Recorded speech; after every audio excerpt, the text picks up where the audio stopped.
उन्हाळ्यामध्ये आहार नेमका कसा असावा? ब्रेकफास्टमध्ये तुम्ही नाचणीचं आंबील किंवा नाचणीचे डोसे, ज्वारीचे घावन किंवा आपण उकड करतो बघ तांदूळाची, ते पदार्थ आपण त्यावेळेत घेतले तर आपल्या शरीरामध्ये थंडावा टिकून राहतो.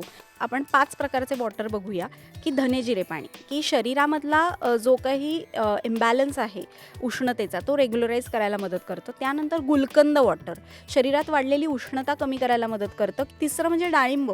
इतकं महत्त्वाचं आहे की डाळिंबाचा रस हा बल्य पण आहे, प्लस तो वर्ण्यकर आहे, की तुमच्या त्वचेसाठी खूप चांगला आहे. म्हणजे त्वचेसाठी उन्हाळ्यामध्ये खूप छान उपयोग डाळिंबाचा होतो. चौथं म्हणजे बार्ली वॉटर. तुम्हाला असं दिसेल की तुम्हाला जे क्रेविंग्स होतात ना उन्हाळ्यात, ते कमी होतील आणि एक प्रकारचा तुम्हाला जो घाम येतोय तो पण ह्या पाण्यामुळे कमी होऊ शकतो. आणि 5वं पाणी म्हणजे माठातलं पाणी की जे सगळ्यात महत्त्वाचं आहे. घामाबद्दल काही उपाय आहेत का, की घाम नियंत्रणात कसा आणता येईल? कुळथाचं पीठ असतं बघ, ते पाण्यामध्ये भिजवून अंगाला असं चोळून उठण्यासारखं लावायचं आणि एक 10 मिनटं तसंच बसायचं आणि मग अंघोळ करायची. ह्यांनी हळूहळू तुमचं घाम येण्याचं प्रमाण कमी होईल. नारळाचं दूध इतकं गुणकारी आहे ना, की it's like a good Serum. तुम्ही नारळाचं दूध काढून केसांना छान लावून ठेवा, कंडिशनिंग होतं. किंवा आपण म्हणतो ना, सूर्यप्रकाशामुळे त्याच्यावरती एक प्रकारचा एक जो राब बसतो, जसं चेहऱ्याला टॅनिंग होतं तसं केसांना पण काहीतरी त्याचा परिणाम होतो ना, तो सगळा जाण्यासाठी आपल्याला या नारळाच्या दुधाची मदत होत असते. आता त्वचेसाठी आपण एखादं मास्क करू शकतो घरगुती, जसं तांदूळाचं पीठ आहे. तांदूळाच्या पिठामध्ये आपण थोडासा मध घातला आणि लोणी असं एकत्र करून जर आपण त्याचा मसाज केला तर बेस्टेस्ट हे आहे की ज्यामुळे तुम्ही डिटॅन करू शकता. डोळ्यांना सगळ्यात जास्त त्रास होतो उन्हाचा. म्हणजे उन्हाळ्यामध्ये डोळ्यावरती गुलाब पाण्याच्या घड्या किंवा निरस्या दुधाच्या घड्या ह्या आपण ठेवायलाच हव्यात, कारण डोळ्यांनीच तर दिसतंय ना. उन्हाळ्यामध्ये मी असं पेशंटना सांगते की आईस्क्रीम थोडंसं कमी खा. म्हणजे ज्यांचा कफविकार ज्यांना आहे ना, म्हणजे बऱ्याच जणांना खूप सर्दी असते आणि स्टार्टिंग ऑफ द वसंत ऋतू जर त्यांनी हे आईस्क्रीम खाल्लं ना, तर मग हा जो कफ प्रकोप होतो तो कमी होत नाही. नमस्कार, मी ज्ञानदा कदम या विशेष पॉडकास्टमध्ये आपल्या सर्वांचं स्वागत करते. सध्या उन्हाळा इतका प्रचंड आहे, की या उन्हापासनं नेमकं वाचायचं कसं, याचा उपाय प्रत्येकजण शोधतोय. आणि आत्ताच म्हणजे एप्रिल महिन्यामध्येच अनेक भागातलं तापमान 40 अंशांच्याही वर गेलं आहे. त्यामुळे आला उन्हाळा, तब्येत सांभाळा, अशीच अनेकांची अवस्था झाली आहे. त्यामुळे तुम्ही पण जर का उन्हापासनं वाचण्यासाठी काही युक्त्या शोधत असाल, तर आजचा पॉडकास्ट हा खास तुमच्यासाठी आहे. कारण उन्हाळ्यामध्ये काय खायचं, काय खाऊ नये, किती पाणी प्यायचं, उन्हात जाताना नेमकी काळजी काय घ्यायची, जर उन्हामुळे आजारी पडलो तर कोणते उपाय करायचे आहेत, या सगळ्या प्रश्नांची उत्तरं आजच्या पॉडकास्टमधनं आपल्याला मिळणार आहेत. आणि त्यासाठी आपल्यासोबत आहेत आयुर्वेदाचार्य डॉक्टर मानसी मेहेंदळे धामणकर. आपण त्यांचं स्वागत करूया. नमस्कार, मनापासून स्वागत आहे डॉक्टर मानसी. नमस्कार. ऊन इतकं प्रचंड आहे की पुढे काय होणार आहे, अजून मे महिना शिल्लक आहे, एप्रिल अर्धा जायचा आहे, सगळ्यांना खूप जास्त टेन्शन आलंय. तर या उन्हापासून बेसिकली स्वतःचा बचाव कसा करायचा? आयुर्वेद असं सांगतो की आपल्याला जे ऋतू आहेत ते खूप आवश्यक आहेत. म्हणजे बघ, पहिले आपण बघतो की हिवाळा आहे, मग उन्हाळा आहे, मग पावसाळा आहे. हे ऋतूचक्र आहे, हे असंच असणार आहे, ह्याच्यात बदल होणार नाही आहे. पण आपण आपल्या आजूबाजूला बघितलं तर इतकं पॉल्युशन वाढलेलं आहे की त्यामुळे उन्हाळ्याची तीव्रता वाढत चालली आहे. आज आपण साधं एक्झाम्पल बघितलं की जेव्हा सूर्यप्रकाश पडतो तेव्हा आपण साधा भिंग आणि पेपर असं ठेवलं तर त्या पेपरला पण आग लागते. म्हणजे असे प्रयोग आपण लहानपणी केलेले आहेत. तर आपल्या त्वचेचं काय होईल? किंवा आपल्या शरीरामध्ये जर तेव्हा पाण्याचं प्रमाण कमी झालं तर पित्ताची घेरी येणं इत्यादी त्राससुद्धा पेशंट्सना जाणवतात. म्हणजे उन्हाळा आला तब्येत सांभाळा इतकं हिट वाक्य आहे ना, की प्रत्येकाला असं वाटतं बापरे काय उकडतंय. बघ, पहिलं सिम्पटम बॉडी आपल्याला कायम ना एक एक चिन्ह दाखवते बरोबर. की एखाद्याला उन्हाळा आलाय समजतं कसं. तर आपल्याला पहिले घाम यायला सुरुवात होतो, आपल्याला लगेच पंखा लावा यार उकडतंय असं आपल्या पहिले तोंडातनं बाहेर येतं, कारण आपल्याला गरम व्हायला लागतं. पण मग तेव्हा आपण पहिले पंखा लावतो, पाणी पितो, असे चेंजेस तर आपण स्वतः करतो. किंवा आता गॉगल लावून बाहेर जाणं, स्कार्फ लावणं किंवा उन्हाच्या वेळात बाहेरच न पडणं, अशा गोष्टी खूप जण करतात. पण ऑफिस निमित्ताने, कामानिमित्ताने अनेक जणांना काही वेळा बाहेर पडायलाच लागतं. मग आपली उन्हाळा या ऋतूमध्ये दिनचर्या कशी असावी. तर आयुर्वेदामध्ये याचं सखोल वर्णन केलेलं आहे की उन्हाळ्यामध्ये दिवसाची जर आपण सुरुवात करायची ठरवली तर मग साडीच्या लाह्या इतकं छान औषध आहे की आपल्या शरीरामध्ये ॲसिड आणि अल्कली हा बॅलन्स मेंटेन ठेवतं. म्हणजे जशी उष्णता वाढली ॲसिडिटी वाढते. म्हणजे पहिलं लक्षण ते दिसतं. बघ आत्ता वसंत ऋतू सुरू आहे त्यामुळे आपल्या जी उन्हाची किरणं पडतात ना आपल्या अंगावरती डोक्यावरती त्यांनी डोक्यामध्ये साठलेला जो कफ असतो तो पातळ होतो. अच्छा. आणि म्हणून आपण म्हणतो बघ ना की उन्हाळ्यातली होणारी सर्दी ही लवकर बरी होत नाही. याला कारण हे आहे की वर्षभर साठलेला जो कफ आहे तो आत्ता बाहेर पडतोय. आणि म्हणून आयुर्वेद आत्ता वमन करायला सांगतं वसंत ऋतूमध्ये. पण उन्हाळा आणि हे सगळं असं एकत्र येतं ना. म्हणजे आता की आता मार्च एप्रिल मे हे तिन्ही महिने सध्या गरमच असतात. म्हणजे आपल्याला उष्णता जाणवतेच.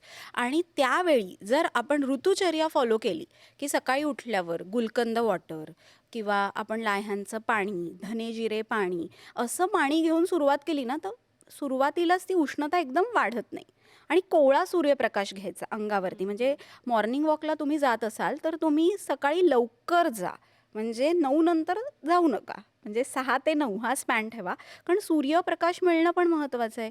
सो तेव्हा जर मिळाला तर तो शरीरासाठी आवश्यक असतो की शरीरामध्ये जे काही घटक आहेत त्यांचं न्यूट्रिशन मिळण्यासाठी पण हा सूर्यप्रकाश खूप महत्त्वाचं काम करतो. सूर्याचं तेज मिळतं आपल्याला त्यातनं. म्हणजे ती किरणं हवी हवीशी असतात. म्हणजे ते आपल्याला तो सूर्यप्रकाश घ्यावासा वाटतो. आणि मग 10 नंतर जे ऊन सुरू होतं मग 10 ते 5 म्हणजे खूपच उन्हाळा असतो की आपल्याला खूप घाम येतो अनइझी वाटतं.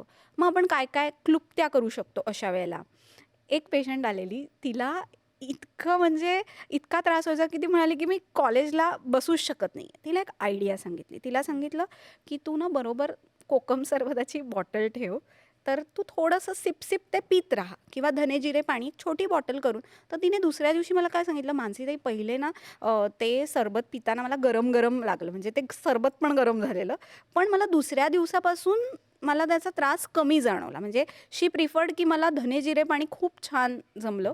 लघवी साफ होत होती. उन्हाळ्यामुळे लघवीच्या ठिकाणी होणारी जळजळ झाली नाही किंवा मला जो घाम ना असा खूप घामाला वास यायचा माझ्या तो घामाचा वास कमी झाला. मग ती म्हणाली की तू सांगितलेलंस तसं मी रोज सकाळी चेहऱ्याला बर्फ फिरवूनच बाहेर पडते की ज्यामुळे माझी माझी त्वचा तजेलदार राहते किंवा जे डिटॅन होण्यासाठी मला त्याची मदत होत असते. आणि तिला तिसरी गोष्ट सांगितलेली म्हणजे काय फ्रेश फ्लॉवर्स. उन्हाळ्यामधनं घरी आलो ना आपण की एखादं तरी फ्रेश फ्लॉवर घरी आपल्या असायला हवं. म्हणजे रोज संध्याकाळी आपण ऑफिसमधनं आलो 7 ते 7:30 तेव्हा घरामध्ये एखादा छान त्या फुलाचा सुगंध दरवळला पाहिजे. म्हणजे चाफ्याचं फूल आहे निशिगंध आहे जे अवेलेबल फूल आहे ना तू बघशील की आपोआप ना त्या सुगंधामुळे पण काम होतं. म्हणजे आपण त्या फुलामुळे आपल्या मनाला थंडावा मिळतो. म्हणजे जसं शरीर आपलं कंटाळलेलं असतं उन्हामुळे तसं मनाला पण एक तजेलदारपणा त्यामुळे येतो की मोगऱ्याचा वास किंवा सोनचाफ्याचा वास ह्यामुळे शरीरातला वाढलेला पित्त प्रकोप कमी होत असतो. पूर्वी बघ वाळ्याचे पडदे लावायचे बरोबर आहे. आणि आपल्याकडे पूर्वी म्हणजे जेव्हा मातीला आपण बघ ना एक असं ते पाणी मारून ठेवतात लिंपन करायचं की त्यामुळे ती उष्णता आतमध्ये येत नाही. किंवा गावाची जी घरं असतात ते स्पेसिफिकली कौलं का ठेवतात की त्यातनं ते थंडावा तिथे मेंटेन राहावा म्हणून. आता तसं केल्यामुळे आपल्या शरीरातली उष्णता मेंटेन राहते. मेन काय करायचं आहे आपल्या शरीराचं टेम्परेचर आपल्याला मेंटेन ठेवायचं आहे की आपल्याला ॲसिडिटी नाही झाली पाहिजे. म्हणजे प्रकोप कसा होत जाणार आहे पहिले कफ प्रकोप कफामुळे पित्त प्रकोप आणि पित्तामुळे वात प्रकोप. म्हणजे ह्या कंप्लेंट्सचं जे चक्र उन्हाळ्यामध्ये सुरू होतं की तू बघशील तर बऱ्याच जणांना उलट्या होतात जुलाब होतात म्हणजे पोट बिघडतं. हे का होतं तर अतिरिक्त उन्हामुळे इंडायजेशन होतं. आपण खूप पाणी पितो कारण एका वेळेला खूप तहान लागल्यावर आपण बसा बसा पाणी पितो एकदम अग्निमंद झाला. म्हणजे सगळ्या प्रकारे विचार करून म्हणजे तुम्ही पाणी पिताना कधीही बसूनच पाणी प्यायला पाहिजे. उभं राहून पाणी प्यायचं नाही. उभं राहून पाणी प्यायलो तर ते नळ भरतात. आता तुम्ही म्हणाल ट्रेनमध्ये तहान लागली काय करायचं? येस, तेव्हा प्या. एक एक घोट प्या. एकदम असं घटाघटा भसाभसा नाही. घटाघटा पाणी पिऊ नका. दुसरी महत्त्वाची गोष्ट, जमलं तर उन्हाळ्यामध्ये दिवसातनं 2 वेळा अंघोळ करा. म्हणजे सकाळी एकदा आणि रात्री एकदा. म्हणजे तुमच्यामध्ये पित्त प्रकोप होणार नाही. तिसरी महत्त्वाची गोष्ट म्हणजे आता वेगवेगळ्या भाज्या असतात बघा. आत्ता येणाऱ्या ज्या भाज्या आहेत, आता त्या त्यांनी त्याच्यामध्ये घ्यायच्या आणि कडधान्य असायलाच हवीत. म्हणजे एका जेवणामध्ये जर आपण भाज्या घेतल्या, तर संध्याकाळी असा हलका कडधान्ययुक्त असं काहीतरी भाजी करायची, पोळी करायची, की त्यांनी हलकेपणा येतो. किंवा आपण मग दडपे पोहे करतो. तर दडपे पोह्यांमध्ये बघ टोमॅटो असतो, खोबरं असतं, लिंबू असतं, की त्यामुळे काय होतं, पोहे हे बेसिकली आपल्या शरीरातलं ॲसिड शोषून घेतात. पोह्यांवर आपण पोहे धुतो बघ, पोहे शिजवून करतो तेव्हा ते कसं ॲसिड शोषून घेतं. तसंच काम हे आपण दडपे पोहे हे आहारात ठेवले ना, तर शरीरातली उष्णता मेंटेन राहायला खूप छान मदत होत असते. आता आपण गॉगल्स लावतो का? तर डोळ्यांची काळजी घेण्यासाठी. कारण डोळे हे मेन पित्ताचं स्थान आहे, कफाचं स्थान आहे. डोळ्यांना सगळ्यात जास्त त्रास होतो उन्हाचा. अच्छा. डोळ्यांची जळजळ. त्याच्यानंतर बऱ्याच जणांना ना डोळे येणं पण ह्या ऋतूमध्ये होऊ शकतं. म्हणजे डोळे लाल होतात. मग त्यांना प्रश्न पडतो, की आता काय करायचं? तर हे पित्त प्रकोपामुळे सगळं होत असतं. तर असंच स्वतःच्या मनाने काही करू नका, की तुम्ही जवळच्या तुमच्या डॉक्टरांना दाखवा, की माझा डोळा सतत लाल होतोय. काय करायला पाहिजे? काय केल्यावर तो डोळा लाल होणार नाही? काय मी याची काळजी घेऊ? म्हणजे उन्हाळ्यामध्ये डोळ्यावरती गुलाब पाण्याच्या घड्या किंवा निरस्या दुधाच्या घड्या ह्या आपण ठेवायलाच हव्यात. कारण डोळ्यांनीच तर दिसतंय ना, ब्लर दिसून चालणार नाही आहे. की म्हणजे आपण दिवसेंदिवस रोज मोबाईल म्हणजे बघायलाच लागतो, काही कामं असतात किंवा कधी-कधी सर्फिंग सगळे करतात. त्यामुळे आपल्या डोळ्यांची काळजी घेणं हे खूप महत्त्वाचं आहे. आणि त्याचबरोबर दुसरी महत्त्वाची गोष्ट मला अशी वाटते, की त्वचेचे प्रॉब्लेम हे खूप वाढतायत. सध्या सगळ्यांना खाजेचे विकार आहेत. म्हणजे शीतपित्त नावाचा एक प्रकार असतो, की ज्याच्यामध्ये अंगावरती असे मोठमोठे चट्टे येतात आणि ते चट्टे येऊन अंगाला खाज येते. हे स्पेसिफिकली उन्हाळ्यात खूप बघायला मिळेल. तू बघशील तर सोरायसिसचे पेशंट, खाजेचे पेशंट ह्या सगळ्यांना उन्हाळ्यामध्ये अधिक खाज येते. सोपा उपाय करा. रोज रात्री खोबरेल तेल अंगाला लावून झोपा. म्हणजे ती खाज आणि तो दाह कमी व्हायला मदत होईल. आता या सगळ्यामध्ये सगळ्यात जास्त इम्पॉर्टंट मला असं वाटतं ते म्हणजे भूक. कारण भूक खूप मंदावते, कमी भूक लागते, काही खाण्याची इच्छाच होत नाही. बरोबर आहे. तर उन्हाळ्यामध्ये आहार नेमका कसा असावा? म्हणजे कोणत्या भाज्या किंवा कोणती फळं खावीत किंवा कोणती टाळलेली सगळ्यात जास्त बेटर आहेत? ओके. आता आपण सॉर्टिंग केलं तर आपण दिवसातनं 3 वेळा खरं म्हटलं तर अन्न सेवन करायला हवं. जसं सकाळी आपण ब्रेकफास्ट, लंच आणि डिनर म्हणजे दुपारी. आता ती सकाळी आपण जेव्हा नाश्ता करतो ना, मी सजेस्ट करेन की तुम्ही तेव्हा ज्वारीचे घावन, अच्छा. नाचणीचे डोसे, नाचणीचं आंबील इतकं हेल्दी आहे ना, की त्यांनी तुम्हाला इतकं पोषण मिळतं आणि थंडावा पण शरीराला टिकून राहतो. काही पदार्थ असतात, की जे खाल्ल्यावर आपल्याला एकदम बरं वाटलं. म्हणजे आपण लगेच असं म्हणजे स्पेसिफिकली उन्हाळ्यामध्ये असा आवाज बरेच लोकं तोंडाने काढत असतात. कारण तोंडातनं जेव्हा आपण करतो ना, तेव्हा आपल्या आतली जी गरम हवा असते ती बाहेर पडत असते. सो मी असं म्हणेन, की सकाळी तुम्ही असा हलका आहार घ्या आणि सोबत फ्रुट्स घ्या. बघ आत्ता टरबूज हे सगळी रसाळ फळं आहेत. रसाळ फळं, कलिंगड हे सगळं आपण घ्यायला पाहिजे. आयुर्वेद असं म्हणतं, की दूध आणि फळ एकत्र घ्यायचं नाही. बरोबर. सो तुम्ही सकाळी उठल्यावर कोणतंही पाणी वगैरे घ्या किंवा तुम्हाला कॉफी, चहा म्हणजे घ्यायलाच पाहिजे असं नाही, पण काही जणांना ॲडिक्शन असतं त्याचं, की ते घेतलं नाही तर त्यांना बरंच वाटत नाही. सो चहा पावडर कमी घाला, कमी उकळा. असा चहा तुम्ही औषधी काढा म्हणून घ्या. त्याच्यात गवती चहा घाला, वेलची घाला, की त्याचा उपयोग तुम्हाला चांगला होईल, ॲसिडिटी वाढणार नाही. आणि मग ब्रेकफास्टमध्ये तुम्ही नाचणीचं आंबील किंवा नाचणीचे डोसे, ज्वारीचे घावन किंवा आपण उकड करतो बघ तांदूळाची, ते पदार्थ आपण त्यावेळेत घेतले तर आपल्या शरीरामध्ये थंडावा टिकून राहतो. किंवा तेव्हा आपण गूळयुक्त काही घेऊ. आता सगळ्यांना गूळ चालेलच असं नाही ना. पानग्या नावाचा प्रकार आहे, की असं पान असतं त्याच्यावरती ते आपण तांदूळाचं पीठ असतं ते थापून गॅसवर असं ठेवून ते त्या पानावरती ती पानगी बनवतो. इतकी सुंदर लागते ना तुपाबरोबर खायची. म्हणजे उन्हाळ्यात त्रास होणारच नाही आपल्याला कुठले, इतकं आणि पौष्टिक. म्हणजे आपण म्हणतो ना मुलांना चटकदार असे बाहेरचे आकर्षक पदार्थ खावेसे वाटणार नाहीत. इतके हे पदार्थ छान आहेत की ते म्हणते नाही हॉटेलमध्ये जायची गरज नाही आहे. तुम्हाला पानगी लावून दे, मी घरी खाईन ती. आणि त्याच्याबरोबर स्पेसिफिकली तूप पाहिजे हां. म्हणजे तूप महत्त्वाचं आहे. हे कुठलेही पदार्थ घ्याल तेव्हा त्याच्याबरोबर तूप घ्या. आणि सगळ्यात सोप्पा छान उपाय म्हणजे मऊ भात. अच्छा. की त्याच्यावरती मेथकूट घालून तुम्ही रोज घेतलात तर जवळपास मी असं सांगू शकते की जर तुम्ही मऊ भात रोज खात असाल, उघडा भात शिजवून केलेला मऊ भात, तर तुमची पचनशक्ती सुधारते प्लस तुम्हाला ॲसिडिटी पण होत नाही. सो ज्यांना पण बरेच पेशंट मॅडम मऊ भात सोडून काही सांगा. सो ते हे घावन आणि हे ऑप्शन घेऊ शकतात. थालीपीठाची भाजणी असते बघ, ती बरोबर. थोडीशी उग्र असते. त्यामुळे तुम्हाला ते नाश्त्यात नका घेऊ, ते तुम्ही संध्याकाळी शिफ्ट करा. कारण आपल्याला तेव्हा असं रिलॅक्स वाटतं. दिवसभर एनर्जी आपल्याला मेंटेन करायची आहे. आणि दुपारी जेवणामध्ये बऱ्याच घरांमध्ये आमरस असतो उन्हाळ्यामध्ये, म्हणजे आंबा जसा येतो तसा. सो आंबा हा थोडा उष्ण असतो. म्हणजे आपण बघ ना प्रेग्नंट वुमन्स असतात त्यांना सांगतो की तुम्ही आमरस खाऊ नका. सॉरी. तर आंबा घेताना कसा घ्यायचा, पहिले तो पाण्यात भिजवून ठेवायचा.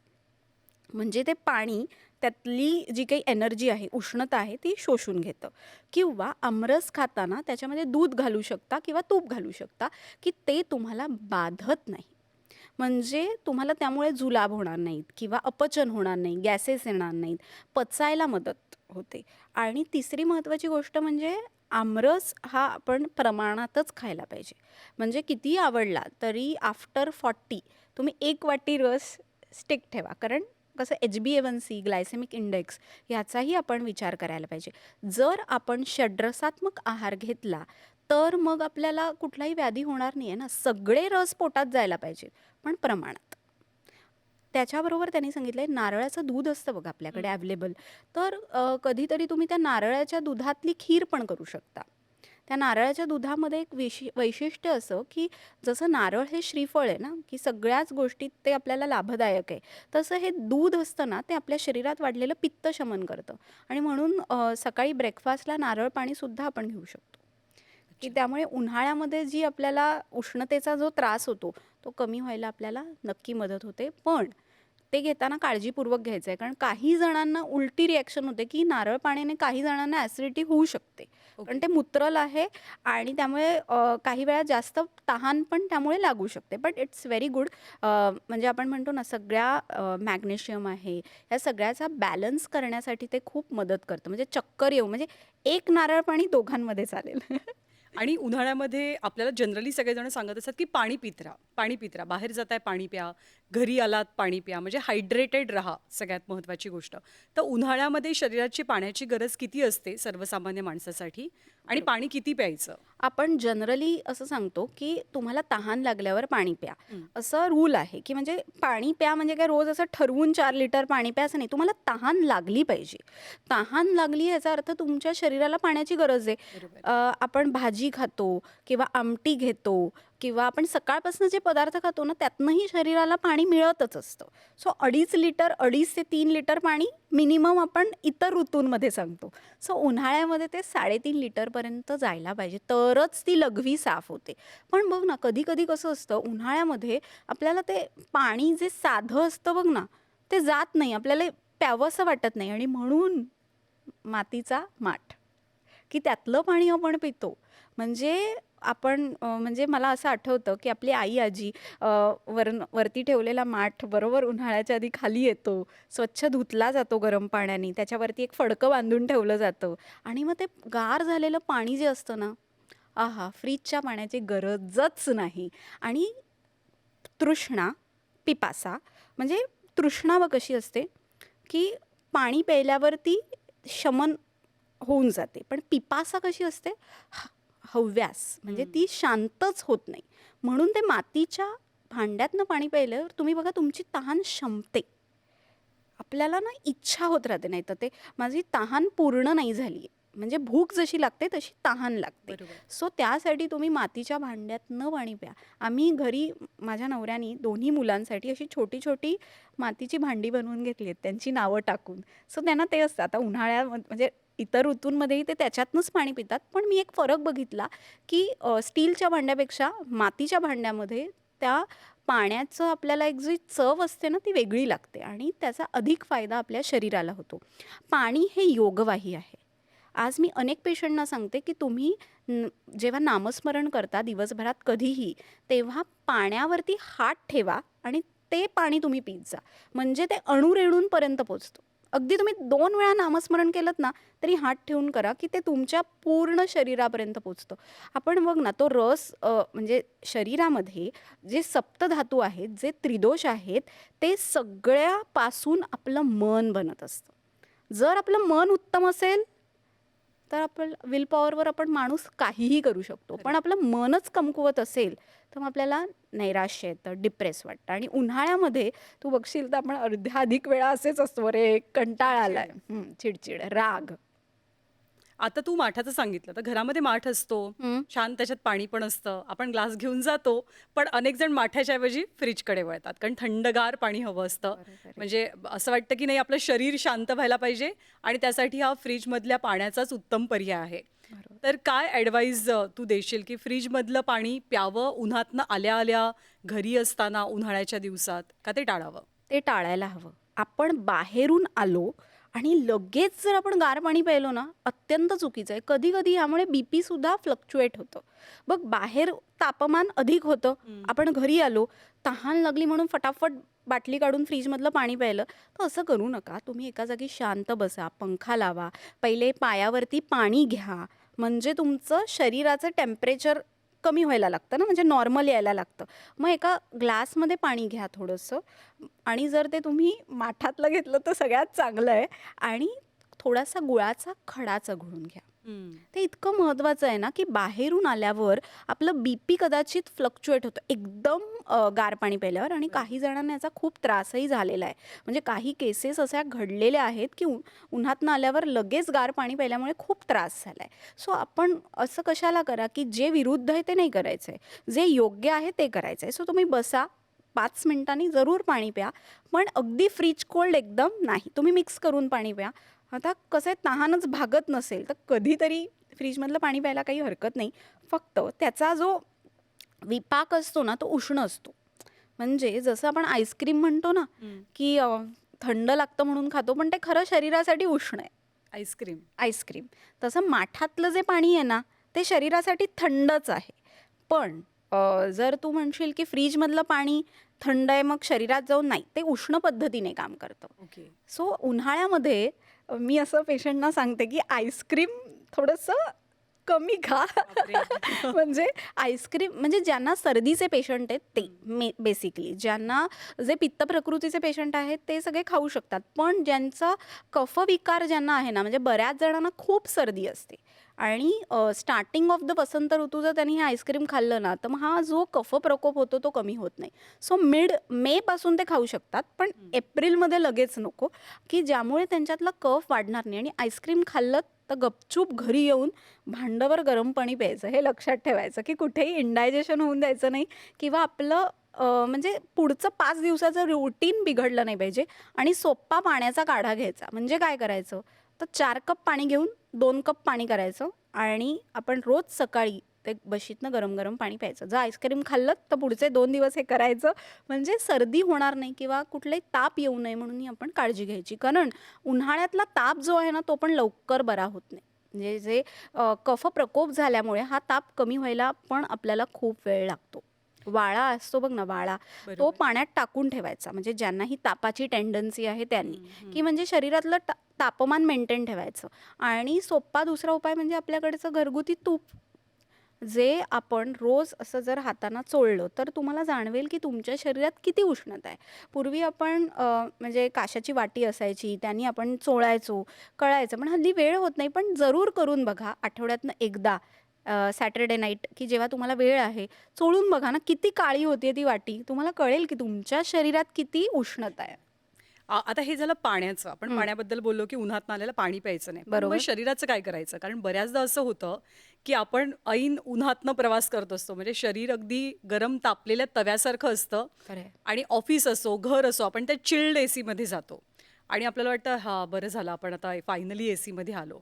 पण हे म्हणजे बरं वाटणं चांगलं आहे का ते आरोग्यासाठी नाही बेटर ते ते नाहीये? बरं वाटणं चांगलं आहे.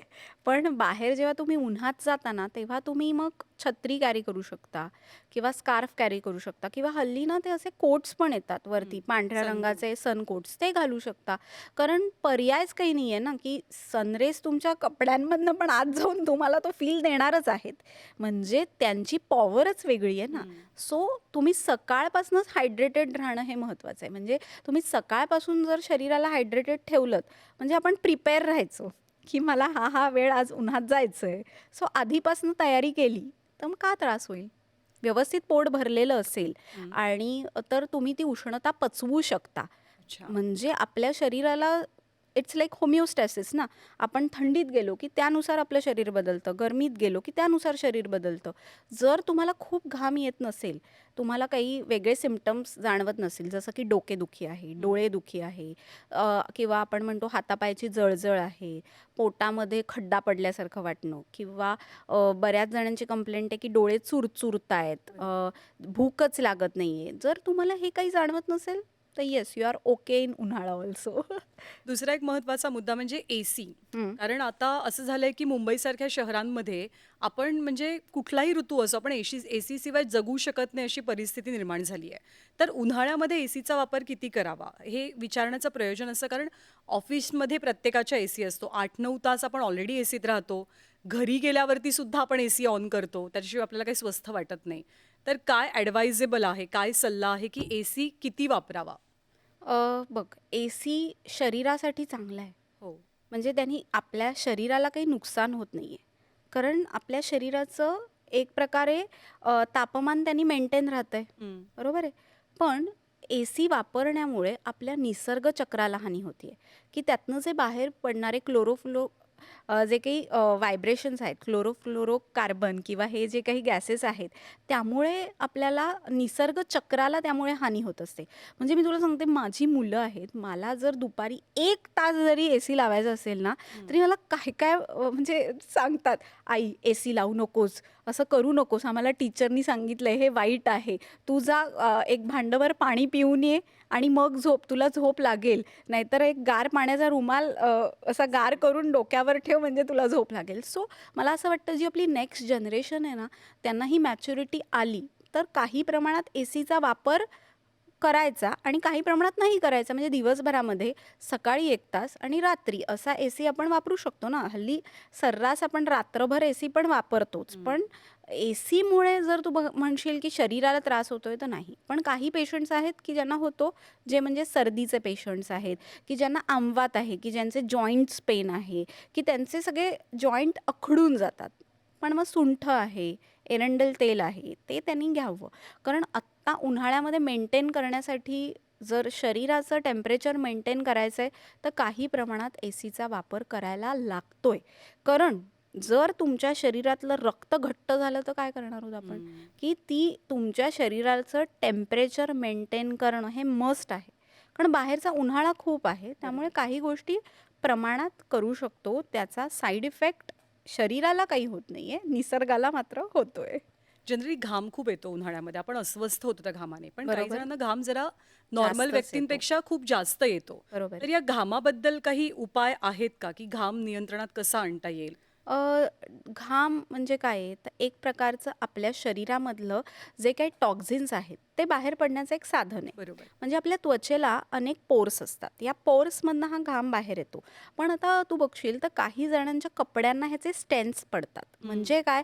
की ह्यांचा घाम दूषित आहे. मग आहारामध्ये मगाशी मी जसं म्हटलं तसं धने जिरे पाणी, गुलकंद वॉटर हे आपण घेतलं, तर ह्या घामाचं प्रमाण कमी होतं. नाहीतर दुसरा सोप्पा उपाय म्हणजे कुळथाचं पीठ असतं बघ, ते पाण्यामध्ये भिजवून अंगाला असं चोळून उठण्यासारखं लावायचं आणि एक 10 मिनटं तसंच बसायचं आणि मग अंघोळ करायची. ह्यानी हळूहळू तुमचं घाम येण्याचं प्रमाण कमी होईल. कारण तू कुळीथ बघितलेस का कसे असतात, किडनी शेप्ड असतात. आणि कुळथाचा काढा हा आपल्या शरीरामध्ये म्हणजे जे काही टॉक्झिन्स आहेत ते बाहेर काढायला मदत करत असतो. कारण लघवी साफ होण्यासाठी त्याची मदत होत असते. आणि म्हणून त्याचं जे पीठ आहे ते सुद्धा पोर्समध्ये त्याप्रमाणेच काम करते, की ते लावल्यावरती आपल्या त्वचेची जी जी रंध्रं असतात ती थोडी मोठी होऊन ते जे काही तिकडे डिटॉक्सिफिकेशन आहे ते पूर्ण निघून जाऊन शुद्ध प्रकारे तिथे जे काही मल असेल तो निघून जाऊन घामाचा दुर्गंध किंवा घामाचं अतिप्रमाण हे कमी होण्यासाठी ह्याचा नक्की छान उपयोग होतो. खूप चांगला उपाय खरं तर. खूप सोपा, सोप्पा आहे. स्वस्त. बऱ्याच जणांना ना खूप हातापायाला तळहात तळपायाला अँक्झायटीमुळे किंवा शरीरामध्ये अधिक उष्णता असते म्हणून घाम येतो. तेव्हा पण हा उपाय खूप छानच काम करतो. काही जणांना इथे घाम येतो, काही जणांना कपाळाला घाम येतो, काही जणांना खाकेत घाम येतो. म्हणजे जिथे उष्णता अधिक क्रिएट होते तिथे घाम येतो. म्हणजे टाईट कपडे असतील तर सुती कपडे वापरायचे किंवा मलमलचं एक कापड आपण बरोबर ठेवू शकतो. की आपल्याला काय हवं आहे की आपल्या मनाला फ्रेश वाटतंय ना किंवा आपल्याला अनइझीनेस नाही आहे ना उन्हाळ्यामध्ये किंवा काही खाल्ल्यावर आपल्याला त्रास होत नाही आहे ना, हे आपल्याला आपल्या शरीराकडे बघून प्रत्यक्ष प्रमाणाने कळतं. म्हणजे बघ, उन्हाळ्याचा त्रास होत असेल ना, लघवीचा रंग पिवळा झालेला असतो. सो हे आपणच बघून ठरवतो ना की अरे हो, लघवीला जास्तच येल्लो कलर आलेला आहे, म्हणजे आता भरपूर पाणी प्यायला हवं. म्हणजे ह्या गोष्टी सगळ्यांना माहिती आहेत. आपण म्हणतो ना कळतंय पण वळत नाही. अजून एक गोष्ट म्हणजे त्वचेची आणि केसांची काळजी. तू अगदी सुरुवातीला उल्लेख केलास, की त्या भिंगातनं कागदही जळतो, तर मग आपल्या त्वचेचं काय? आणि ती थेट सूर्यकिरणं येतात आपल्या त्वचेवरती. तर या 2 गोष्टींची म्हणजे बायकांसाठी तर हा वीक पॉइंट आहे, मुलींसाठी, बायकांसाठी. केसांसाठी इतकं महत्त्वाचं आहे ना की नारळाचं दूध इतकं गुणकारी आहे ना की it's like a good Serum. तुम्ही नारळाचं दूध काढून केसांना छान लावून ठेवा, कंडिशनिंग होतं. किंवा आपण म्हणतो ना सूर्यप्रकाशामुळे त्याच्यावरती एक प्रकारचा एक जो राब बसतो. जसं चेहऱ्याला टॅनिंग होतं तसं केसांना पण काहीतरी त्याचा परिणाम होतो ना, तो सगळा जाण्यासाठी आपल्याला या नारळाच्या दुधाची मदत होत असते. किंवा आपल्या घरी कोरफडीचं झाड असेल किंवा कोरफडीचा जो काही रस असतो तो जरी आपण केसांना लावून ठेवला ना, इतके चमकदार आणि छान केस होतात. किंवा तिसरी महत्त्वाची गोष्ट म्हणजे तुम्ही पोटामध्ये काळे तीळ आणि थोडंसं सुकं खोबरं खायचं. पण आता उन्हाळा आहे ना, त्यामुळे प्रमाणात खा, खूप जास्त घेऊ नका, की त्यामुळे केसांपर्यंत ते नरिशमेंट आपल्याला चांगली मिळायला त्यामुळे मदत होत असते. आता केस तुम्ही कायम बांधून ठेवा बाहेर जाताना, म्हणजे ते जास्त खराब होणार नाहीत. आणि ऑइलिंग म्हणजे नारळाचं दूध हे तर एक झालं, पण नारळाचं तेल किंवा कलोंजीचं तेल किंवा आपण जी वेगवेगळ्या प्रकारची जी तेलं आहेत त्यांनी केसांना व्यवस्थित कंडिशनिंग करून मसाज करायचा आहे, म्हणजे तुमचे केस सुंदर राहतील. केस हा अस्थिधातूचा मल आहे. जर तुमचा अस्थिधातू वीक झाला तर केस पण वीक होणार आहेत. हार्मोनल इम्बॅलन्स असेल तरी पण तुमचे केस वीक होणार आहेत. सो केसांची काळजी घेण्यासाठी सगळ्यात पहिले तुम्ही हेड मसाज आणि रोज 2 वेळा तरी केस विंचरा व्यवस्थित, आणि बॅक कोमिंगने खूप छान फायदा होतो. तर ह्या सोप्या टिप्स ते नक्की करू शकतात. किंवा कांद्याच्या रसाचं पण खूप फॅड आलेलं मध्ये की तांदूळ असतात, म्हणजे आपण भाताची पेज असते बघ ना, भात जेव्हा शिजवतो तेव्हा ते बाजूचं जे पाणी असतं ना, त्याला म्हणजे राईस सिरम म्हणून ते फेमस झालेलं, की ते लावल्यावरती होणारच आहे ना फायदा. जे भातातलं जे सत्व निघतं त्यांनी केसांनाही फायदाच होणार, कारण ते बुळबुळीत चिकट असतं ना. सो हे सगळे उपाय ते नक्की करू शकतात आणि ते त्यांच्या केसांची काळजी घेऊ शकतात. आता त्वचेसाठी आपण एखादं मास्क करू शकतो घरगुती, जसं तांदूळाचं पीठ आहे. तांदूळाच्या पिठामध्ये आपण थोडासा मध घातला आणि लोणी असं एकत्र करून जर आपण त्याचा मसाज केला तर बेस्टेस्ट हे आहे की ज्यामुळे तुम्ही डिटॅन करू शकता, की जे सगळं टॅनिंग आहे ते निघायला आपल्याला मदत होते. किंवा दूध घेऊ शकता, दूध आणि जायफळ असं एकत्र घेऊन जरी आपण ना कापसानी असं फिरवलं तरी जे काही टॅनिंग असतं ते निघायला मदत होते. आणि हळदीला विसरून चालणार नाही, कारण जसं ती पोटात घेऊन गुणकारी आहे, आपल्याला वज्रदेही करते, तसंच खोबरेल तेलात मिसळून जर तुम्ही हळदीने मसाज केलात तरी तुमची त्वचा तजेलदार होऊन डिटॅन होते. आणि हे सगळं जेव्हा काही करताना पहिले स्टीम घ्या, ओके. म्हणजे पोर्स ओपन होतात, आणि मग लेप लावा, म्हणजे ती पोर्स क्लोज होतात. आणि सगळ्यात पहिले बर्फ फिरवायचा, मग कुठलाही लेप लावायचा आणि मग सगळ्यात पहिले बर्फ लावायचा. त्याच्यानंतर तो हळद आणि तेलाने मसाज करायचा. मसाज करून झाल्यावरती मग लेप लावायचा, म्हणजे ती पोर्स तुमची क्लोज झाली. दुसरा आणखी एक महत्त्वाचा विषय म्हणजे की आपण ऋतूप्रमाणे आपला वॉर्डरोब बदलतो. परफेक्ट. आपण उन्हाळ्यामध्ये काही म्हणजे वुलनचे कपडे, स्वेटर वगैरे काही नाही कोणी घालत. घालत नाही आणि तसंच आपण उलटं हिवाळ्यामध्ये उबदार कपडे घालतो. बरोबर. तसंच आपलं स्वयंपाकघर सुद्धा असतं, की जे अर्थातच आपल्या पूर्ण शरीराची काळजी घेतं. तर ऋतूप्रमाणे स्वयंपाकघरातल्या गोष्टी कशा बदलायला पाहिजेत, खास करून उन्हाळ्यामध्ये? ऋतूनुसार आपण उन्हाळ्यामध्ये काही मेन जे आजी आजोबांचा एक फंडा आहे, तसं आपल्या साडीच्या लाह्या बाहेर आल्या पाहिजेत. धने जिरे पाणी आलं पाहिजे. त्याच्यानंतर आंब्याचा मुरांबा केलेला असतो बघ, की काही खायला म्हणजे चटण्या वेगवेगळ्या, म्हणजे जवसाची चटणी किंवा कारळ्याची चटणी, ह्या अळशीची चटणी, हे सगळं म्हणजे तोंडी लावण्याचे जे पदार्थ आहेत ना, ते ह्या ऋतूत वाढवायचेत. की कोशिंबिरी आहेत, की गाजराची कोशिंबीर, काकडीची कोशिंबीर, की ज्यामुळे शरीरातला पाण्याचा अंश टिकून राहायला मदत होते. कैरी येते, सो कैरीचा तक्कू करू शकतो.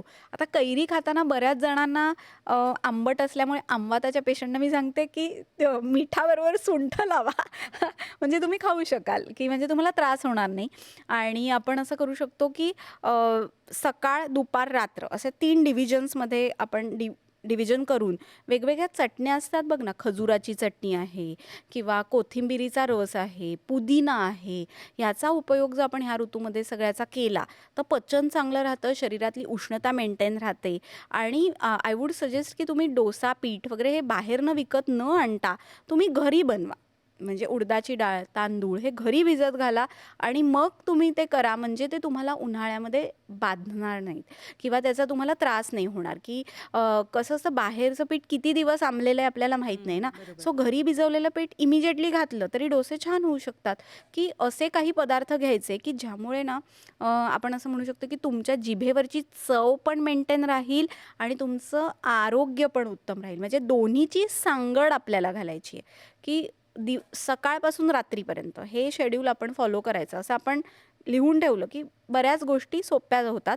आणि जमलं तर ब्रेड अवॉइड करायचा उन्हाळ्यात, ओके. कारण तो पचायला एक तर जड आहे, इनडायजेशन होतं आणि मग पुढे त्रास होतो. आणि मातीच्या भांड्यात लावलेलं दही, म्हणजे उन्हाळ्यामध्ये खरं तर आयुर्वेद म्हणतं की दुपारी झोपू नका, फक्त एक दिवा म्हणजे नको सांगितलं आहे, पण वामकुक्षी घेऊ शकता, की डाव्या कुशीवर झोपून तुम्ही 10 मिनटं तरी झोपू शकता, की त्यामुळे तुमचं लिव्हर फंक्शन चांगलं होतं.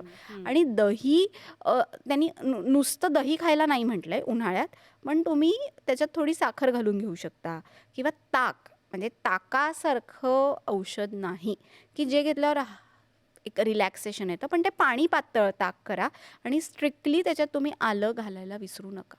अच्छा. आलं किंवा हिंग. बऱ्याच जण उष्माघाताचा त्रास अनेकांना होतो. कोणाचं पोट बिघडतं, कोणाला ताप येतो, सर्दी होते, अशा गोष्टी बरोबर. होतात. घोळणा फुटतो नाकातला, हो. रक्तस्राव होतो. हो. तर असा उष्माघाताचा त्रास झाल्यावरती नेमकं काय करायचं? बघ, सगळ्यात पहिले हे खूपच महत्त्वाचं आहे की उष्माघाताचा त्रास झाल्यावरती ना पहिले लगेच लिंबू पाणी किंवा असं काहीतरी पाणी पहिले प्यायचं आहे. किंवा खूप त्रास होत असेल तर लगेच तुम्ही जवळच्या डॉक्टरकडे जाणं मस्ट आहे, कारण गोल्डन पिरियड खूप कमी वेळाचा असतो. आणि नाकातनं जर तुमच्या रक्तस्राव होत असेल ना, दुर्वांचा रस खूप छान काम करतो. एक एक थेंब नाकात घातला की लगेच तो घोणा फुटलेला आहे तो कमी होतो. किंवा आपण दुसरा उपाय करू शकतो की आपल्या घरी खोबरेल तेल असतं बरोबर. किंवा गाईचं तूप असतं, ते जरी तिथे लावलं तरी ते रक्त येणं कमी होतं.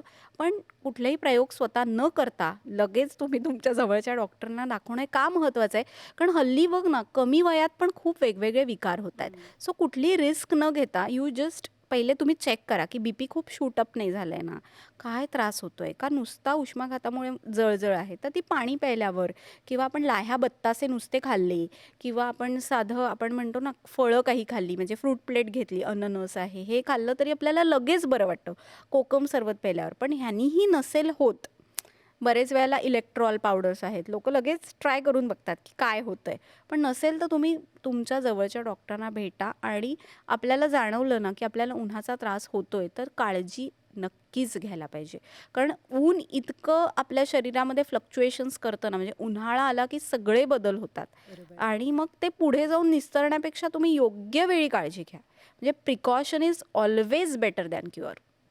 आता एक शेवटचा प्रश्न. हो. मगाशी तू आंब्याबद्दल सांगितलंस, पण आंबा या सीझनमध्ये इतका वीक पॉइंट बनतो, कारण तो वर्षातनं एकदाच येतो आणि तो परफेक्ट. खायचाच असतो सगळ्यांना. पण उष्ण पण आहे आंबा.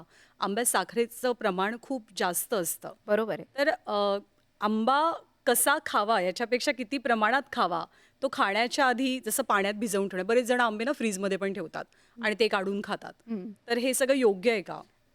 बघ आंबा फ्रीजमध्ये ठेवला तरी इतर फळांसारखंच होतं ना. सो पाण्यात घालून ठेवण्याला महत्त्व आहे. जर तुम्हाला उष्णतेचा त्रास होतोय, तर तुम्ही आंबा खायच्या आधी तो पाण्यात भिजवून ठेवा. बघा तुम्हाला डोकेदुखी होणार नाही. बऱ्याच जणांना आंबा खाल्ल्यावर डोकं दुखतं किंवा ॲसिडिटी होते किंवा जळजळ होते, तर ते सगळं कमी व्हायला ह्यानी मदत होत असते. आणि मला असं कायम सांगावंसं वाटतं, तुम्ही कोणताही आहार घेताना तेव्हा तुम्ही खूप असं विचार नका करू, की हे खाल्ल्यावर मला हे होईल का? जर तुम्ही ते ऑब्झर्व्ह केलेत, की नाही मला हा घटक खाल्ल्यावर त्रास होतोय, तर नका खाऊ. मग मी तुम्हाला आग्रह नाही करणार. पण प्रत्येक वेळी जर तुम्ही असं प्रत्येक घासाला मोजायला लागलात, की एवढ्या कॅलरी आहेत, तर तुम्ही मजा करून अन्नसेवन कधी करणार? म्हणजे आयुष्यामध्ये ना आपला प्रत्येक दिवस परत येत नसतो ना. सो त्या सीझनचा आंबा तर खायलाच हवा आणि तो खाताना तुम्ही तुमच्या प्रकृतीनुसार काळजी घ्या. जसं की जर तुमची पित्त प्रकृती आहे, ॲड मिल्क. जर तुमची कफ प्रकृती आहे, ॲड घी. म्हणजे आमरसात तूप घाला. आणि जर तुमची वात प्रकृती आहे, तर तुम्ही दूध किंवा तूप काही घालू शकता, की तो आमरस तुम्हाला पचायला सोपा होईल. आता जर तुम्हाला असं जाणवलं, की आमरस खाल्ल्यावर लूज मोशन्स होत आहेत, तर जायफळ घ्या. जायफळ पाणी घ्या किंवा तुम्ही त्याचं प्रमाण कमी करून बघा. कारण आंब्यासारखा मधुर, रसात्मक असं औषध नाही. म्हणजे तुला माहिती आहे का, अनेक व्याधींवरचं औषध पण आंबा आहे. म्हणजे आंब्यासारखं श्रेष्ठ फळ नाही. आंब्यापासून वेगवेगळे पदार्थ आपण करतो. आंबवणी असते किंवा आपण लोणचं बघ ना, लोणचं कसं चांगलं राहतं. एक वर्षभर सुद्धा किती अनेक वर्ष लोणचं चांगलं राहतं, की त्याच्या ज्या काही क्वालिटीज आहेत त्यामुळे तुमच्या त्वचेपासून, तुमच्या केसांना, तुमच्या पचनाला सगळ्याला फायदा होत असतो. सो आंबा जरूर खा, कारण तो सारक आहे, पोट साफ करतो. जे काही टॉक्झिन्स आहेत ते बाहेर काढून टाकतो. फक्त प्रमाणात खा. प्रमाण याला कायम महत्त्वाचं आहे, कारण अति तेथे माती. आता असं आहे की खूप छान छान ना बाटल्या आपल्याला उन्हाळ्याच्या काळात लोकांच्या बॅगेमध्ये बघायला मिळतात. कोणी सब्जा टाकून आणतं, कोणी सध्या चिया सीड्स टाकून आणतं, कोणी तुळशीची पानं टाकून आणतं, धणेजिरे पण खूप कॉमन आहे. तर असं कोणतं पाणी की ज्याला ते अल्कलाईन वॉटर वगैरे छान असं नाव दिलं जातं, तर ते उन्हाळ्यामध्ये प्यावं? अगदी 100% मस्त प्रश्न आहे, की सगळ्यात पहिलं आपण 5 प्रकारचे वॉटर बघूया, की धनेजिरे पाणी, की शरीरामधला जो काही इम्बॅलन्स आहे उष्णतेचा, तो रेग्युलराईज करायला मदत करतं. त्यानंतर गुलकंद वॉटर, शरीरात वाढलेली उष्णता कमी करायला मदत करतं, की तुम्ही रात्रभर ते पाण्यात भिजवून ठेवता ना, ते फांटं असतं, ते उष्णता छान कमी होते. तिसरं म्हणजे डाळिंब. इतकं महत्त्वाचं आहे, की डाळिंबाचा रस हा बल्य पण आहे, प्लस तो वर्ण्यकर आहे, की तुमच्या त्वचेसाठी खूप चांगला आहे. म्हणजे त्वचेसाठी उन्हाळ्यामध्ये खूप छान उपयोग डाळिंबाचा होतो. चौथं म्हणजे बार्ली वॉटर. म्हणजे बार्ली वॉटर जर तुम्ही घेऊ शकलात, बार्ली असते ते रात्रभर पाण्यात भिजवून ठेवायचं, सकाळी गाळून ते घ्यायचं.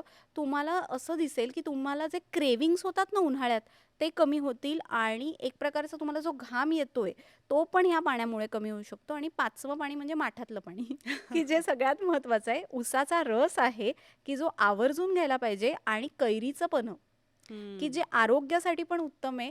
घरी बनवलेलं कैरीचं पन्हं ह्या ऋतूमध्ये आवर्जून नक्की घ्या आणि बघा, की उष्णतेचा जो त्रास आहे तो कमी झालेला तुम्हाला दिसेल. खूप छान मार्गदर्शन केलं आज आणि आय एम शुअर की आपल्या प्रेक्षकांना खूप फायदा होणार आहे. कारण ऊन खूप प्रचंड आहे. काळजी घ्यायची आहे ही तर प्रत्येकाला माहिती असते, पण ती नेमकी कशी घ्यायची? काय खायचं, काय टाळायचं, कधी खायचं, कुठे खायचं आणि कशी दिनचर्या असायला पाहिजे याचं खूप छान मार्गदर्शन डॉक्टर मानसी तू केलेलं आहेस. तर त्याच्याबद्दल मनापासून आभार. थँक धन्यवाद. सो मच आज पॉडकास्टला वेळ दिल्याबद्दल. थँक्यू. आणि यानंतर या विशेष मुलाखतीत वेळ झाली इथेच थांबण्याची. ताज्या बातम्यांसाठी पाहत रहा न्यूज 18 लोकमत.